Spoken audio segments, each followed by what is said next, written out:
വിദേശ സംഭാവന നിയന്ത്രണ ചട്ടത്തിൽ അതായത് FCRA പേരിൽ കേന്ദ്ര സർക്കാരിനെ വിമർശിക്കുന്നവരുണ്ട്, BJP വിമർശിക്കുന്നവരുണ്ട്. ഗോളടിക്കൂ, ഫുട്ബോൾ സമ്മാനമായി നേടൂ. LED ടിവികൾക്ക് 70% വരെ ഡിസ്കൗണ്ട്. ആഘോഷിക്കൂ ഈ ഫുട്ബോൾ വേൾഡ് കപ്പ് ഗോപുനന്ദിലെ ജിമാർട്ടിനൊപ്പം.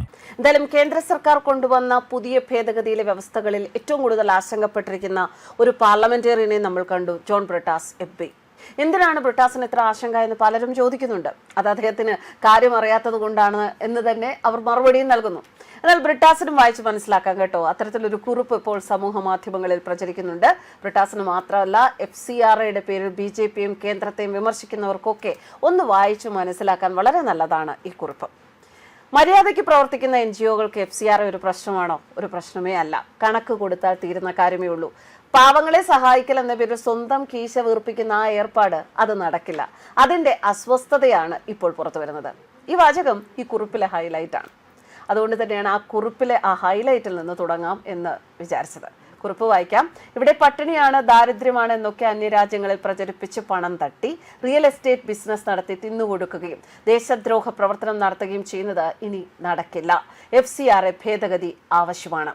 ഇനി ഇതുപോലെയുള്ള പണം ഉപയോഗിച്ച് നക്സലൈറ്റുകളെ വളർത്തി അവരെ ഉപയോഗിച്ച് ആദിവാസി മേഖലയിലെ വികസനത്തെ തടഞ്ഞ് ആ പാവങ്ങളെ പട്ടിണി കിടത്തി പിന്നീട് അവരുടെ വിശപ്പ് മാറ്റാൻ മലാഖമാരുടെ വേഷത്തിൽ പോയി മതം മാറ്റുന്ന കലാപരിപാടിയില്ലേ, അതിനി നടക്കില്ല.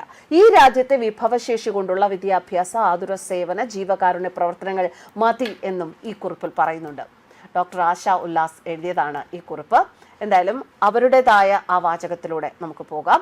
ഞാൻ നേരിട്ട് അനുഭവിച്ച സത്യമാണ് പറയുന്നത്. ചെറുപ്പത്തിൽ എൻ്റെ കുടുംബത്തിലെ 9 പേരെയും അർദ്ധനഗ്നരാക്കി ഫോട്ടോ എടുത്തു. പട്ടിണി പാവങ്ങൾ എന്ന് പറഞ്ഞ് വിദേശത്തേക്ക് അയച്ചു. ലക്ഷങ്ങൾ വന്നു. ഞങ്ങൾക്ക് കിട്ടിയതോ 1 രൂപ പോലുമില്ല. ഇത്തരം തട്ടിപ്പ് അവസാനിപ്പിക്കാൻ FCRA അത്യാവശ്യമാണ്. ഞാനൊരു സത്യക്രിസ്ത്യാനിയാണ്, അതുകൊണ്ട് ഉറക്കെ പറയുന്നു. കേന്ദ്ര സർക്കാർ FCRA ചട്ടം കർശനമാക്കിയ വാർത്തയ്ക്ക് താഴെ വന്ന ഒരു അനുഭവസ്ഥയുടെ കമന്റാണിത്. നിയമമനുസരിച്ച് പ്രവർത്തിക്കുന്നവന് നിയമത്തെ പേടിക്കാൻ ഒരു കാരണവുമില്ല. രാജ്യത്തിന്റെ സുരക്ഷയും സുതാര്യതയും ഉറപ്പാക്കാൻ കൊണ്ടുവന്ന FCRA ഭേദഗതി എല്ലാ മതസ്ഥരുടെ NGOകൾക്കും ഒരുപോലെ ബാധകമാണ്. പിന്നെ ചിലർക്ക് മാത്രം ഇരിപ്പുറയ്ക്കാത്ത ചൊറിച്ചിൽ വരുന്നതിന്റെ അടിസ്ഥാനം പൊതുജനം ചിന്തിക്കണം. സാധാരണ ക്രിസ്ത്യാനിക്ക് FCRA പേരിൽ ഒരു വക ഉത്കണ്ഠയുമില്ല. പള്ളിയിലെ നേർച്ചക്കാശോ കുർബാന മുടക്കോ FCRA പരിധിയിൽ വരുന്നേയില്ല.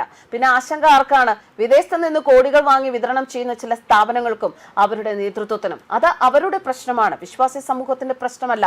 സത്യസായി ട്രസ്റ്റ്, മാതാ അമൃതാനന്ദമയി മഠം, രവിശങ്കർ ഗുരുജിയുടെ ആർട്ട് ഓഫ് ലിവിംഗ്, ഇസ്കോൺ, ജൈന ട്രസ്റ്റുകൾ, സിഖ് ഗുരുദ്വാര കമ്മിറ്റികൾ, മുസ്ലിം ചാരിറ്റികൾ, ഇവരെല്ലാം ലോകമെമ്പാടും ചാരിറ്റി നടത്തുന്നു. വിദ്യാഭ്യാസം, ആതുര സേവനം, ദുരിതാശ്വാസം എല്ലാം ചെയ്യുന്നു. ഇന്ത്യക്ക് വെളിയിൽ പോയി പ്രാർത്ഥനകളും യോഗയും നടത്തുന്നു. കോടിക്കണക്കിന് വിദേശ ഫണ്ട് വാങ്ങുന്നു. പക്ഷെ അവർക്ക് FCRA ഒരു പ്രശ്നമേ അല്ല. എന്തുകൊണ്ട്? അവർ കൃത്യമായി കണക്ക് ബോധിപ്പിക്കുന്നു, ഓഡിറ്റ് ചെയ്യുന്നു, നിയമം അനുസരിക്കുന്നു. നിയമം അനുസരിക്കുന്നവന് പേടിക്കേണ്ട കാര്യമില്ല എന്നതിന്റെ തെളിവാണത്. നിയമം വളരെ ലളിതമാണ്. എന്താവശ്യത്തിന് പണം വാങ്ങുന്നോ അതിന് തന്നെ ചിലവാക്കണം. കൃത്യമായ കണക്ക് സൂക്ഷിക്കണം. ലൈസൻസ് കാലാകാലം പുതുക്കണം. പുതിയ ഭേദഗതിയിൽ NGOകളുടെ നേതൃത്വത്തിന് കൂടുതൽ നിയമപരമായ ഉത്തരവാദിത്തം വരുന്നു. ലൈസൻസ് നഷ്ടപ്പെട്ടാൽ വിദേശ ഫണ്ട് ഉപയോഗിച്ച് സൃഷ്ടിച്ച സ്വത്തുക്കൾ സർക്കാർ മേൽനോട്ടത്തിലാകും. പിന്നീട് ഇത് ആശുപത്രി, സ്കൂൾ, പൊതുപ്രയോജനത്തിന് ഉപയോഗിക്കും. ഇതിലെന്താണ് തെറ്റ്?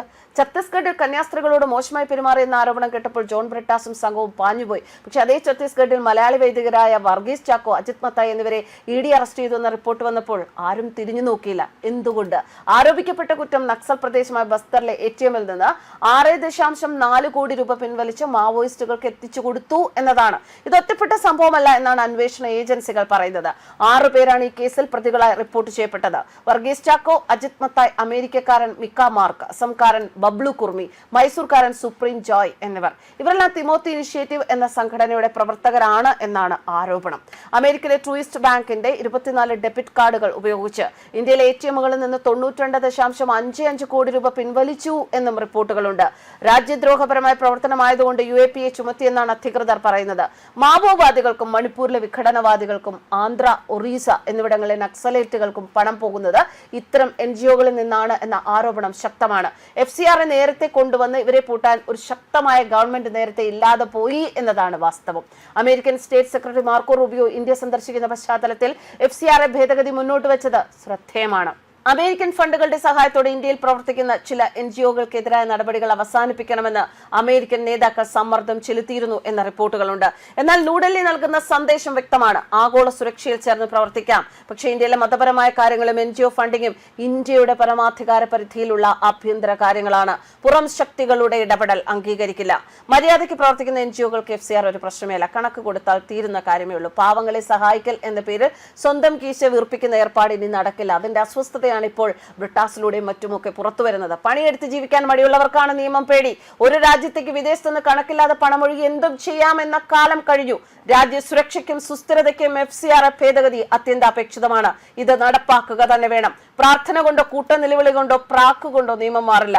അവസാനം ഒന്നേ ചോദിക്കാനുള്ളൂ. കണക്ക് ചോദിക്കുമ്പോൾ കുരുപൊട്ടുന്നത് സത്യസന്ധമായി പ്രവർത്തിക്കുന്നവർക്കോ അതോ കള്ളക്കണക്ക് എഴുതുന്നവർക്കോ? ഉത്തരം നിങ്ങളുടെ മനസ്സാക്ഷിയോട് ചോദിക്കുക.